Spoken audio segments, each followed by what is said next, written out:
یہ جو کہا جاتا ہے کہ یہاں سے 44 میل تک ہوا ہی ہوا ہے، اس کے بعد پھر کرہ خلا ہے، یہ سائنسدان کہتے ہیں، اور خلا کا معنی خالی جمیل اشیاء، تو وہ کہتے ہیں اس سے آگے انسان کا جانا آکسیجن سلنڈر کے بغیر ممکن نہیں ہے، اور پھر انسانی ڈیزائن اس طرح کا ہے کہ ہوا میں بھی نہیں اڑ سکتا۔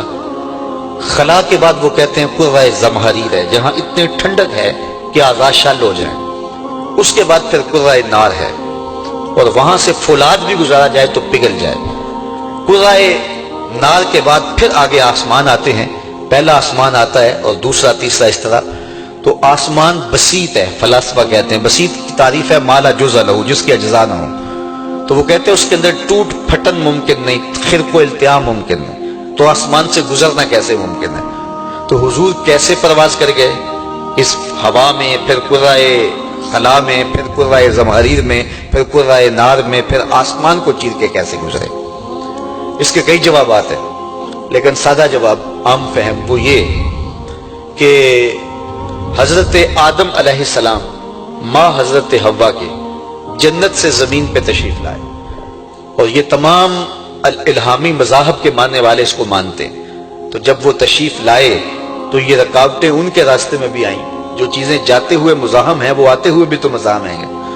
تو حضرت آدم علیہ السلام کرہ نار سے کیسے گزر آئے، کرہ زمہریر سے کیسے گزر آئے، اور وہ آسمان سے کیسے گزر آئے؟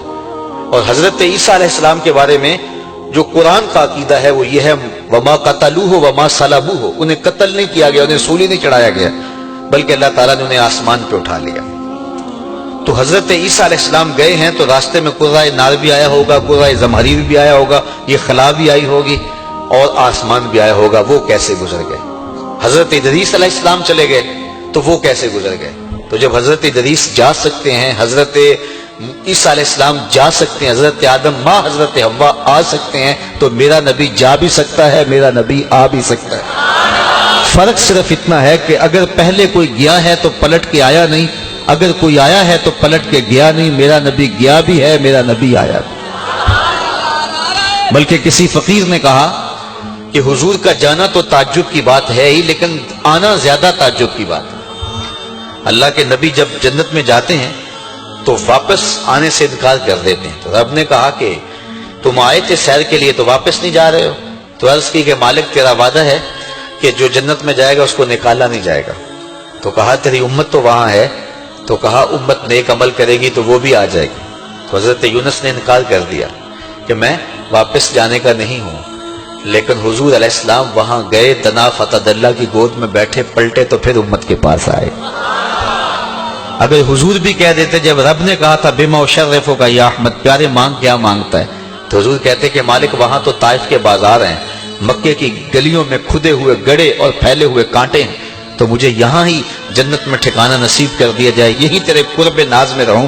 لیکن محبوب پھر پلٹ کے آئے تو کہا حضور کا جانا کمال تو ہے ہی ہے، لیکن حضور کا آنا بھی کمال ہے، اس امت کے لیے حضور پھر پلٹ کے واپس آ گئے۔